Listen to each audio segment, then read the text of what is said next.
Hello, everybody, and indeed, welcome to another edition of Content Camp. Today, we have Ray Stapleton and Becky Black here. We're going to talk about the love of travel and just everything that's involved in travel, I guess.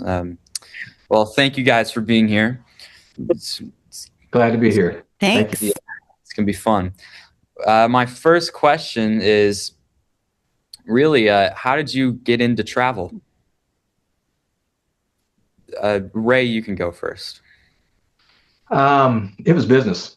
When I was a kid, we didn't travel anywhere. Kentucky, Ohio, Indiana. That was it. And so when I got into business, I took my first flight and had my first trips.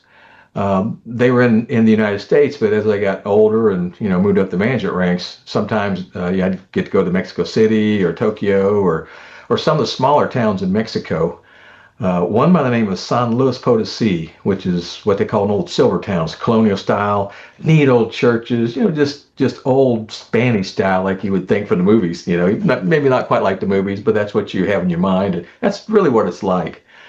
And after seeing that, I thought, I'd like to go back down there and just check it out. And so that started it. Next thing you know, we're going all over Mexico and several cities there. Next thing you know, we're going through Central America. Well, yeah, it's pretty cool. Now let's check out South America. And so that's how it gets started. It just you start seeing what other places are like, the differences, and I think you just get excited about it and want to see how other people live.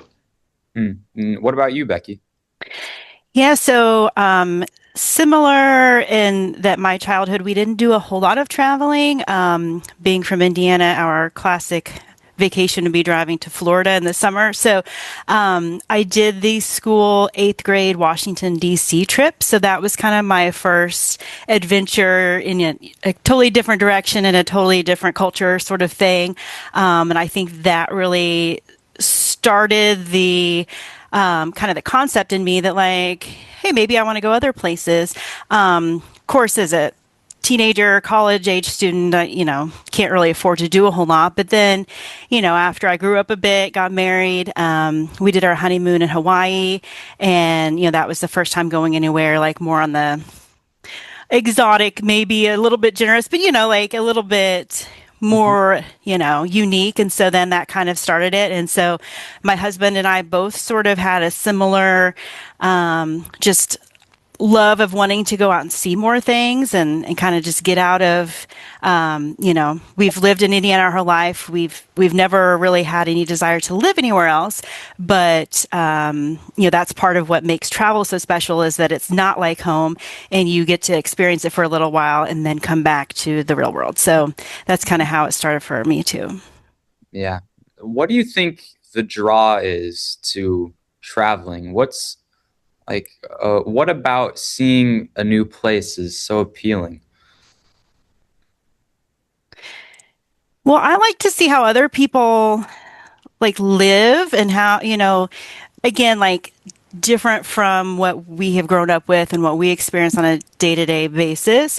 I also like the food a lot. So like, we'll try the sushi or, the whatever, the spam in Hawaii, that kind of thing. Like we like to try all the different stuff and just like get a sense of what other cultures are like because, you know, not that there's anything wrong with the Midwest or how we live, but I think there's a lot of other exciting things. And you really can't get that through, pictures are great, videos are great, but you really don't feel anything like you would if you were there. So I think that the travel part is important because you can really experience it and not just read about it. Really? And Ray, is it the same for you? Um, I think that to me it's interesting to compare and contrast the countries to really kind of understand, what their cultural and political situation is. Who, for example, I'll talk to somebody, who do you get your oil from? Oh, hey, we get it from so and so. And then next thing you know, you're talking about their politics and how they're buying stuff, what they make, their family life. And I think to me, there was a song, a Cake song, and it said, some people like Pepsi, some people like Coke, some people think democracy's a joke. And that's really travel right there. I'm surprised that countries I go to where they drink Pepsi don't really have Coke. Other countries have Coke, don't have Pepsi. And some people really don't care about democracy. So I think when you see all that in different countries, I think that really kind of gives you a feel for what's going on and just makes you want to learn more about the people and their countries and the world they live in. I would be interested in hearing from you guys about specifically traveling abroad versus traveling within the United States. And I'll just share for me personally. When I was a kid, we did. I think Becky mentioned maybe, going down to Florida was like a yearly type of thing. We did a lot of that with my family. But when I was 16 years old, we took a trip to London and then to Madrid, Spain. And my dad came within weeks of getting transferred to Madrid, so we were going to live in Madrid. But I remember that we took a trip looking for houses, and for me personally, that was my aha moment. Like there was something about traveling abroad that just was it was like I landed on Mars. And I would be interested to hear from you guys. Do you feel like traveling to other countries is vastly different from, let's say, going to California or something like that? Ray, why don't you take that first? I'll answer it a couple different ways. If it's English speaking countries, I don't feel that much out of place. So, London, Australia, New Zealand, really culturally and language a lot like the United States. Canada's the same way. Really, they're all great countries. They really, really are. So, if it's a non-speaking country, the language I don't understand, it adds complexity. Or it could even be countries. You guys know I just got back from Guatemala. It is. I told my wife there is nothing between the two worlds that are similar. There is nothing. Nothing's alike. It's just so different. And so yeah, I have those aha moments. I really do. Particularly if it's in a poor country where they speak foreign language. I particularly have more of a reflection at that point on the people and what's going on in their particular life. Becky, how about you? Yeah, I agree. I think that the language makes a big difference. And I don't really consider myself like a big like adventure seeker, or like wanting, anything that really pushes me out of my comfort zone. But I find like when we go places and we, especially if it's the first time, so like we went to Japan for the first time, obviously the language is different, the culture is different. But I'm glad that I went, even though it was challenging and like we didn't know what we were doing to buy, the train tickets and stuff because it was just all so different. But it was a great learning experience. And even though it was challenging and I was worried that I was going to do something wrong, I'm very self-conscious about, I don't want to offend anyone. I don't want to do something that maybe in their culture might be perceived as impolite or something. So I find that to be challenging, but in a good way, like at the end. And I feel like, okay, like, I'm glad that I went through that and I probably learned some things and, was able to connect with the people even if we weren't speaking the same language. So I do think traveling abroad is more difficult. And then, there's like the logistics stuff, like it takes longer to get there and you're probably jet lagged and it's, it's just tiring and all of that. And then you have to get the currency and all that. So I think it's a much bigger undertaking, but it's worth it at the end. So I think you get more out of it. Yeah. Would you say you're more of a, the journey's as interesting as being there, or do you enjoy going on the journey at all? Yeah, no, for sure.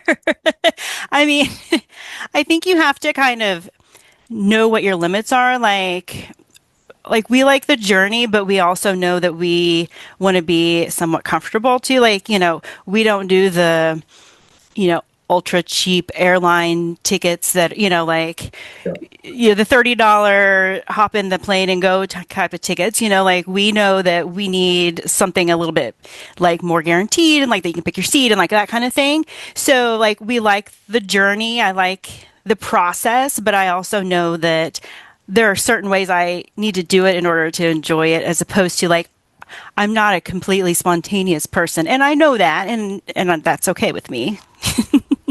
Mm. I've definitely gotten more crazier, I think. And by crazier, going to places and changing the itinerary. We've done that a couple of times where we've landed, something's happened, like, well, hey, let's just do something different. And so, yeah, I like to be spontaneous. It seems like more often here the older I get. Yeah. Owen, did you have a question?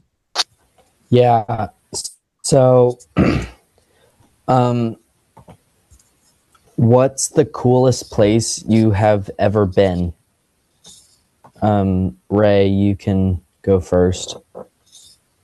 I don't know if I can say one place because they all have different levels of significance to me. And I'll give you an example. I went to the Roman Colosseum with my wife and kids on Christmas Day. I mean, we went to the Vatican the night before. And the two of them, I can't say, well, was the Vatican better or was the Colosseum better? Really, because family was in there, they both good. We actually sent the postcards out, from the Vatican. But then again, we've been to Machu Picchu in Peru, which was just amazing. It really, really was. We've been to other places where it's been really amazing. We just came back from Antigua, Guatemala. I think the place is endlessly fascinating. And so that's a favorite. I like beaches too. So, it's hard to say which one I like best, but definitely Guatemala, Italy would be good. United States, obviously, thumbs up there. What about you, Becky? If I had to pick one, so I would say Australia, partially because there were so many years building up to wanting to go there. So when I was in, I think the fourth grade, we were picking pen pals, international pen pals, and I picked a girl from Australia about my same age. So for years we would write back and forth, and I'd always had a fascination, I love the animals and everything of Australia, and it just seemed like such a cool place. And so I kind of, in my mind, just forever wanted to go there. And so about 7 years ago or so, we finally made it over there, got to see a koala up close, all of that kind of cool stuff. And it was just because I had always thought about it, and then to see everything in person was just so cool. But,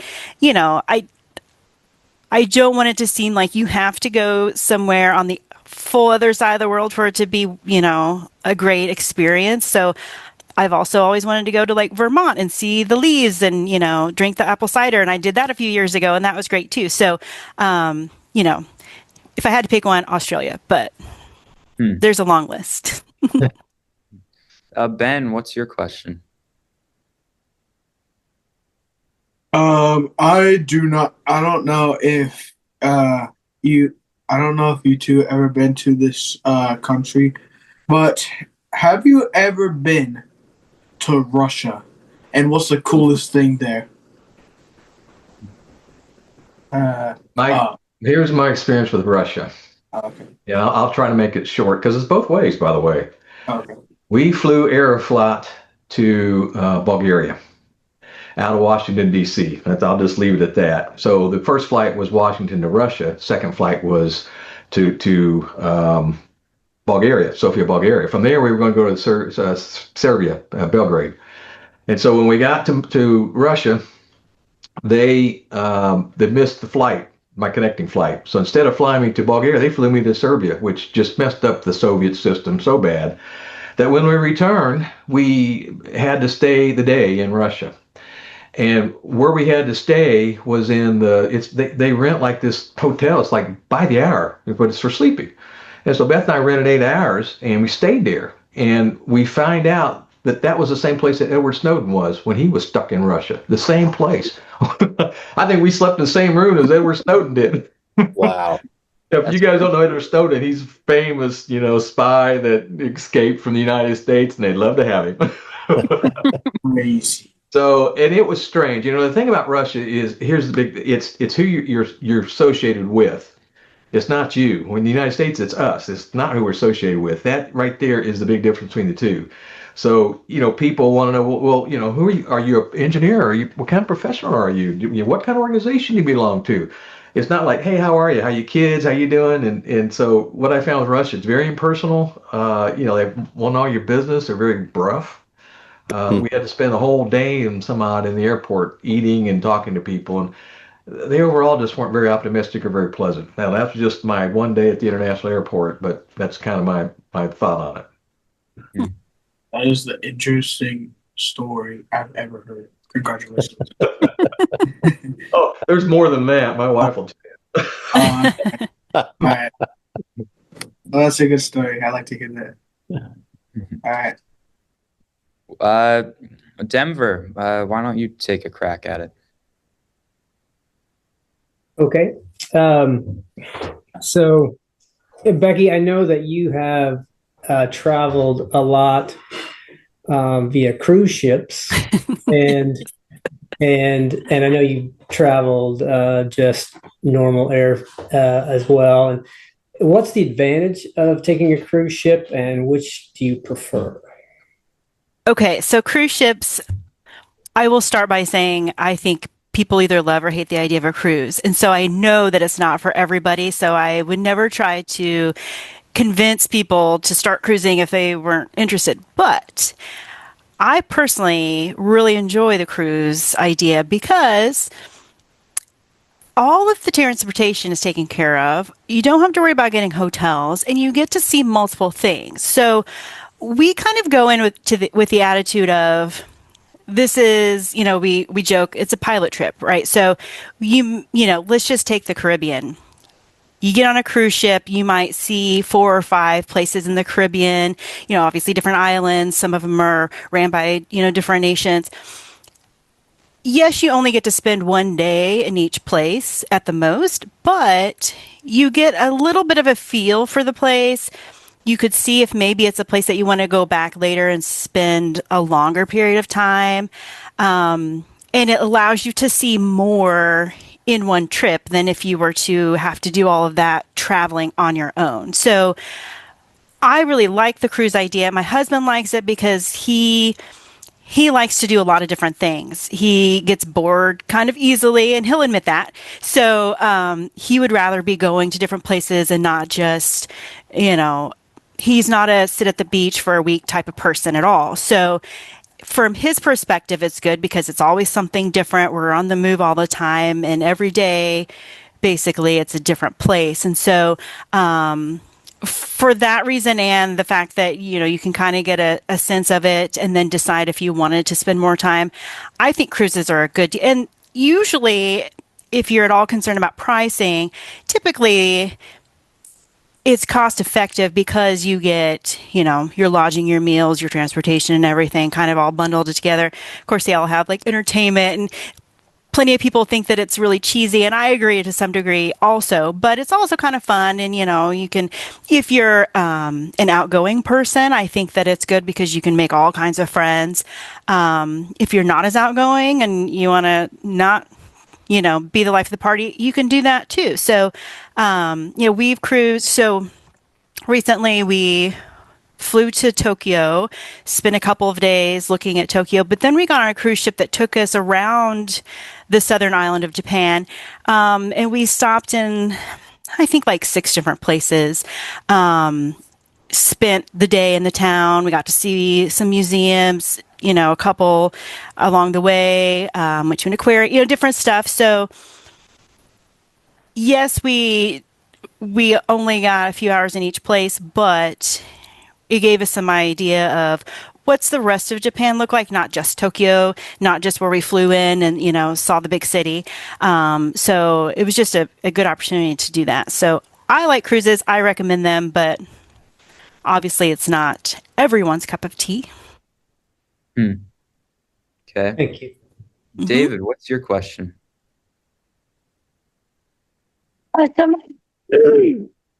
Sorry.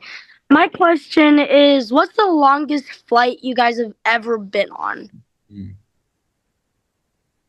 Yeah, I was on a flight from Newark, New Jersey to Hong Kong one time. a long flight. Yeah, how long did that take, Ray? Do you remember? It was 16 hours and 45 Yeah. minutes. It was a long flight. We actually went over the top of the world to get there. I Wow. remember looking out the back door somewhere over Siberia, and it was just snow. It's like, wow, this is what it looks like. So, Now, Yeah, do you count connecting flights in this question, David, or is it a single flight? Single. single flight.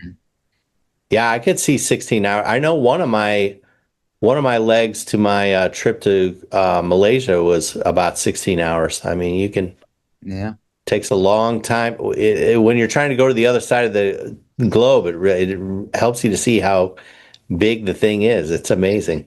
it makes Europe seem like just a little jump, doesn't it? Yeah. Yes, I laugh at those people who are planning a flight to London or something. You know, Yeah. even post Concorde, I still think it's child's play. Yeah, you got to lose time zones. Hey, I got to tell you guys this. I had two Monday nights one time because of where the international time zone is in the Pacific. So New Zealand is like 17 hours ahead of us, and Fiji or Tahiti, they're like 6 hours behind us. So there's 23 hours difference.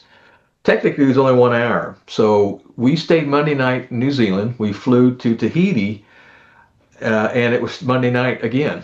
So we had two Monday nights on our credit card for hotels.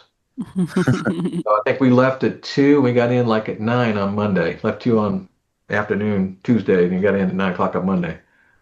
Wow. So yeah, I thought you might like that.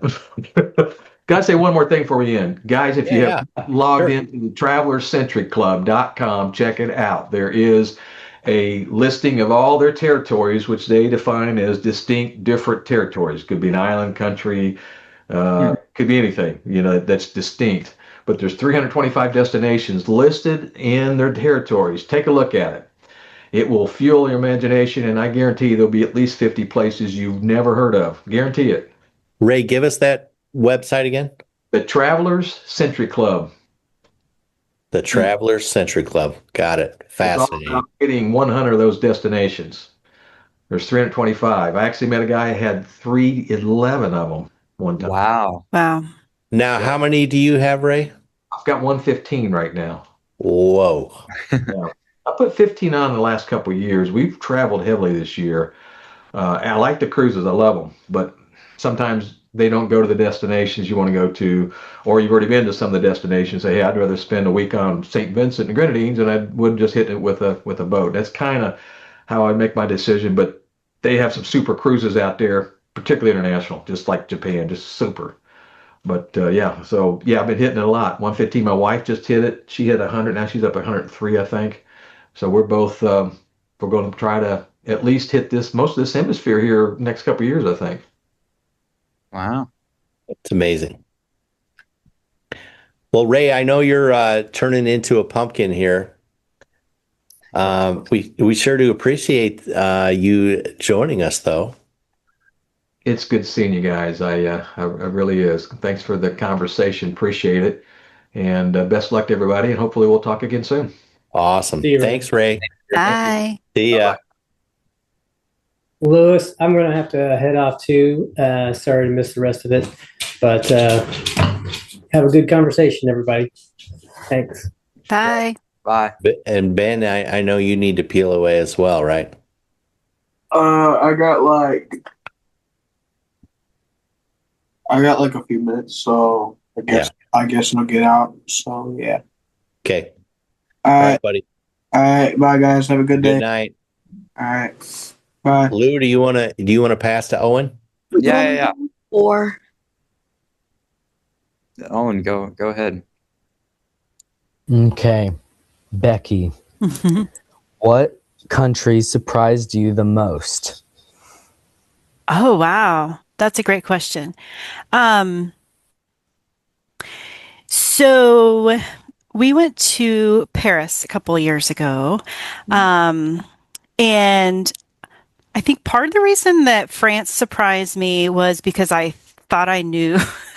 I took French in high school and college, but of course that was a million years ago. So I thought, oh, like I have this already, understanding of the culture and of just France in general and just how things are. And then we went there, and I would say that just so many different aspects were kind of surprising. Like everything was all smaller than I expected. Like, for example, you go into a restaurant and you get a table for two, and it's like the tiniest table.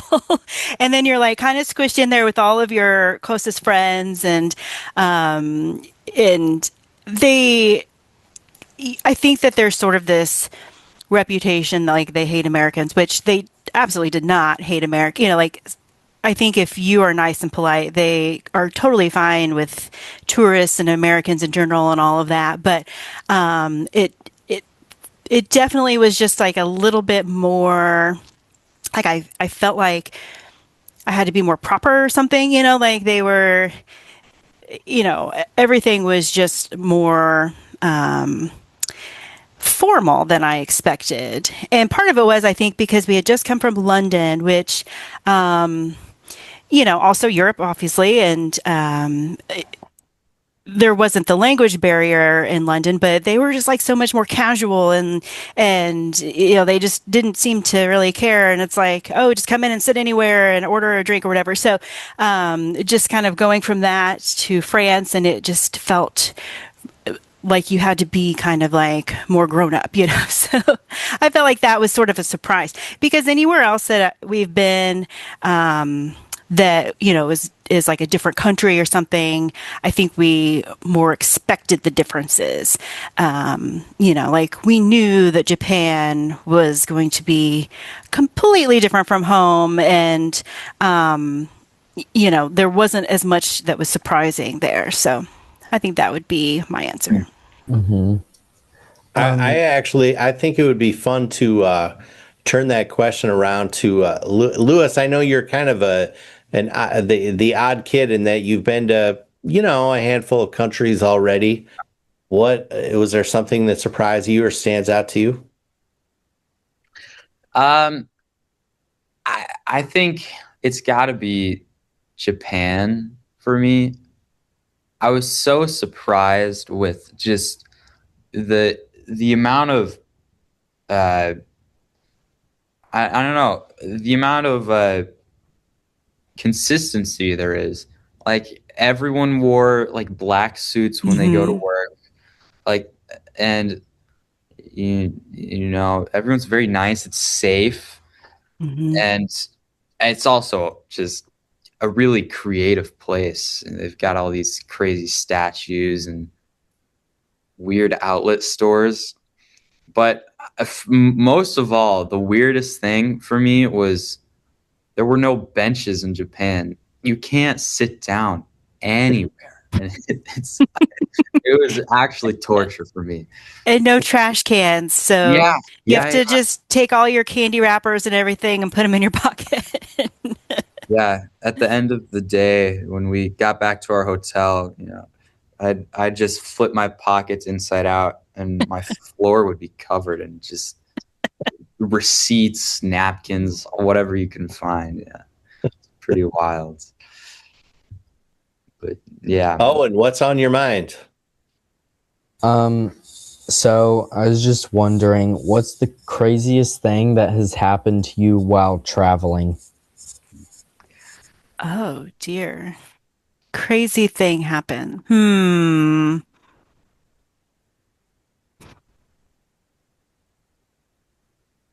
trying to think of something. I mean, there have been a couple times where, like, we've kind of thought that strangers were going to, like this wasn't even international. Like, we were in Florida, and we're just like walking down the street. So we don't always rent a car if it's a walkable place. Like, we'll just walk to go get food or whatever. And but it was a neighborhood, and there was like this guy just like like hiding behind this tree. I don't know. I don't know what his like whole deal was because I don't think it had anything to do with us. But I think that he didn't expect strangers to be walking down the sidewalk, and he kind of came out and startled us, of course, and I think we startled him, and then we thought like, oh no, is it like is are we going to get like involved in some sort of scuffle? But and then he ended up running away, and so it's not that it really like happened to us, but you know, there was the idea of what is this? You know, like what's going to happen, and you know, it was kind of scary. And that's probably not the type of crazy thing you're looking for. Like that's the one that I remember the most, just because it was weird and like, you know, and then it's like we're not even in like any sort of like dangerous place, you know, it's like not like we were in some sort of place where they tell you to, you know, be careful, don't walk around by yourself or anything like that. So that was odd, but Hmm. I have a pretty wild story from when I traveled. It was my dad and I were flying down to Florida for I don't remember what it was, but we made the very wise decision to fly with Spirit Airlines. And, and we get there, you know, 2 hours early, two or maybe even 3 hours early, and we go to check in at this thing, and they said, "Oh, your flight left 2 hours ago," and we're like, "What?" And we had this email from 24 hours before the thing said, "Yeah, it's leaving at this time and whatnot," and like, yeah, it left 2 hours ago. So we had to wait 6 hours for the next flight. We had to buy two plane tickets, two tickets for the seats, and we had to buy tickets for our carry-ons. And we totally got scammed that day. And the plane was the most rinkety dinkety plane ever. It had shoelaces as the things that would hold your water bottle and whatnot. The tray you'd eat on was like the size of a butter plate. It was ridiculous. You know what's funny? This will tell you something about me. I was oblivious to Spirit Airlines. I had no idea. And Spirit and Frontier, I guess, are very, very similar. One of them just stopped. Was it Spirit just Spirit. went out of? They stopped. Yeah, yeah. I was totally unaware. I'm so not plugged in, and a boy, you know. But I never forgot them once we took that trip. Speaking of trips, the strangest thing I think that's happened to me when I was going to Malaysia to visit Loida for the first time to meet her in person, I had a connecting flight out of Qatar in the Middle East, and I ended up getting stuck there for basically a day, and that was a very, very strange. They they didn't, for some reason, they didn't like the idea of me just staying in the airport, just sitting around waiting for it all to work itself out. They insisted that they put me up in a hotel, and like finally after the fourth time that they suggested it and tried to give me a voucher, I was like, okay, fine. And the really strange stuff started happening once I had to leave the airport. That's where it got kind of scary. Um, and that's where I learned, at least on that day in that area, for whatever reason, like they did not seem like they were not happy to be around Americans or and so it was kind of a scary time. It was the people were really quite rude to me and just not nice. So I couldn't wait to get out of that country. That was Mm. one of the stranger. And I remember just thinking, it's one of the few times traveling where I thought, I almost wish someone were with me just because I want someone to corroborate my story. Mhm. You know, it was kind of that crazy. But this actually brings up a thought I had that I wanted to make sure to cover.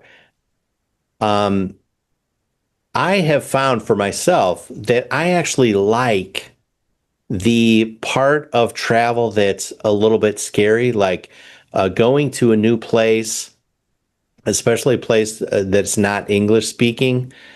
It's scary and it's complicated. And I've kind of learned over time that for some odd reason, I sort of like that. I kind of enjoy that. So, I think all you kids, I really hope you get to try it, especially international travel, because it's super exciting. David, have you been to Vietnam yet, or is that in the future? You're muted still, by the way. Yeah. So that's gonna be in the future. But what I really want to do is like a trip with my mom to Japan and then to Vietnam with my dad. How cool would that be? That's right. David's mom she lived in Japan, right? Yes. How long did she live there? I don't remember, but I think like a year or more. She was an English teacher. Mm-hmm. Tremendous. Now, does she speak Japanese? Maybe enough Not to be really dangerous? anymore. Not really anymore, but I know she had a lot of fun while she was there. Yeah. Yeah. I really loved Japan. I really hope to get to go back there. Mm. Well, Lewis, do you wanna tie a bow on things and wrap things up here? Yeah, well, usually David asks our last question. I don't know, David, do you want to ask our I'll last go for it. question of the evening? All right, number one, short answer question. Do you like this fish that I caught? Yes, that's great. Yay. Very black eyes. Yeah. All right, so a true question is if you had one, it can be a verse, it can be a quote from you or somebody else. If you had one, like, thing to share with the world, life lesson, what would that be? Wow, I guess that's just for me since I'm the only guest. Well, I'll just kind of give my advice that's not necessarily like a famous person or anything. But I would say don't wait for perfection, just do something, right? So when it comes to travel, for example, you know, don't get intimidated by all of these content creators, influencers, everybody you see that makes the travel look, picture perfect, and you have to get the perfect resort and the perfect this and that. That's never going to happen. So just get out there and do something. And if it's not international travel, maybe it's going to the state parks. Maybe it's just getting out of your hometown and driving a few hours and seeing what's out there. So even if you have to start small and work your way up, just get started. Like that's, it's easy to just sort of put it off, but get started and then it'll turn into a habit. And then you'll end up on all these trips every year. So. Awesome. Well, Becky, thank you so much for being on the show tonight. It's been a joy talking to you, and thank you. hope It's we been see you fun. again soon.